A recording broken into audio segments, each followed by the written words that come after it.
Hi friends, இப்போ நம்ம சரடி case எப்பக்கப்புறம் சரடி case இல்லை நம்ம முத்து போலீஸ் வந்து அரெஸ்ட் பண்ண வந்து நிற்க என் புருஷன் என்றைக்குமே தப்பு பண்ணியிருக்க மாட்டார், நீங்கள் எதுவும் பண்ணாதீங்கன்னு சொல்லிட்டு மீனா ஒரு பக்கம் சொல்ல, என் புள்ள தப்பு பண்ண மாட்டான்னு சொல்லிட்டு அண்ணாமலை ஒரு பக்கம் சொல்ல. ஆனால் நம்ம விஜயா வாயிலேருந்து வந்தது என்ன, இவன் போகிற இடம்லாம் கை நீட்டி தான் வருவான், இவன் அனுபவிக்கட்டும்னு சொல்கிறாங்க. பெத்த பிள்ளையை இப்படி விட்டு கொடுக்குறாங்க. அவங்க அம்மாவே சொல்லும் போது உங்களுக்குலாம் என்ன சார் அப்படின்னு சொல்கிறாங்க. இதுலேருந்து தெரியலையா நீ தான் மோசமான தாயின்னு அப்படிங்கிற மாதிரி ஆயிடுச்சு. நாட்டில் இப்படியும் சில பேர் இருக்காங்க அப்படிங்கிற மாதிரி இருக்குது. ரொம்ப ஃபீலிங்ஸுக்கு போன நம்ம முத்து ஃபீலிங்ஸுக்கெல்லாம் போகாதப்பா, நீ ஃபீல் பண்ணுற அளவுக்கு வருத்தம் இல்லைப்பா இவங்க அப்படிங்கிற மாதிரி ஆயிடுச்சு. அதுக்கப்புறம் ஸ்டேஷனுக்கு கூப்பிட்டு போகிறாங்க. அங்கே போனால் அதாவது வீணா போன நம்ம அருண் கடைசியில் அருண் வாயிலையா விழுவணும் அப்படிங்கிற மாதிரி ஆயிடுச்சு. எனக்கு இவரை முன்னாடியே தெரியும் சார், என் ஒய்ஃபோட சிஸ்டரோட ஹஸ்பண்ட் தான் இவங்க அப்படின்னு சொல்லி விஷயத்த சொல்ல, இவர் அப்படி பண்ணியிருக்க மாட்டார்னு சொன்னாலுமே அவரோட ஈகோ ஹர்ட் ஆகிற மாதிரியே இவர் கஷ்டப்படுற ஃபேமிலி சார், கஷ்டப்படுற ஃபேமிலி சார் 4 தடவை சொல்லிட்டாரு.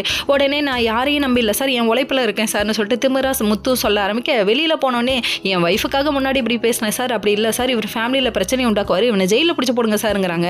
அவர் இல்லடா உன்னை ஜெயிலில் பிடிச்சி போடணும்டா, அப்போ தான்டா உன் கொழுப்படங்கும் அப்படிங்கிற மாதிரி ஆயிடுச்சு. 1000 பேர் 1000 சொன்னாலும் என் புருஷனுக்காக நான் இருக்கேன்னு சொல்லிட்டு சத்தியவான் சாவித்திரியை மிஞ்சி காமிக்கிறேன்டான்னு சொல்லிட்டு எகிரிக்கிட்டு வந்தாங்க நம்ம மீனா. கடைசியில் பார்த்தா இங்கே வந்து அருணுக்கிட்ட கேட்க, நான் எவ்வளோ ட்ரை பண்ணேன் ஒன்றுமே நடக்கலைன்னு சொல்லிட்டு கை விரிச்சிட்டாரு.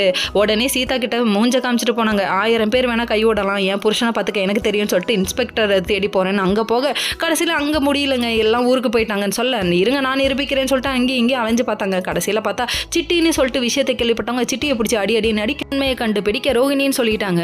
வந்துச்சு பாரு கோவம். ஐயோ மீனா கோவப்படாதீங்க வீணா அப்படிங்கிற மாதிரி டைலாக்கெல்லாம் போட்டு விட்டானுங்க. டே அப்பா உங்களும்பு தாங்க முடியலடா அப்படிங்கிற மாதிரி ஆயிடுச்சு. வீட்டுக்கு வந்து பத்திரகாளி வேஷமே போட்டாங்க நம்ம மீனா. Okay friends.